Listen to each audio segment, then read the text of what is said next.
నీలమేఘశ్యామ నీవే తండ్రివి మాకు కమలవాసిని మమ్ముగన్న తల్లి. నీ భక్తవరులంత నిజమైన బాంధవుల్, నీ కటాక్షము మాకనేక ధనము.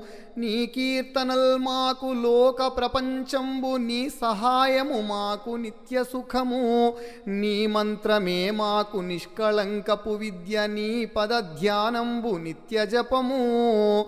తోయజాతాక్ష నీ పాద తులసిదళము, రోగముల కౌషధము బ్రహ్మరుద్ర వినుత. భూషణ వికాస శ్రీ ధర్మపుర నివాస, దుష్ట సంహార నరసింహ దురిత దూరా. ఆభరణములచే ప్రకాశించువాడా, దుష్టులను సంహరించువాడా, పాపములను దూరము చేయువాడా, ధర్మపురి గ్రామంలో కొలువుదీరిన ఓ నరసింహస్వామి, మాకు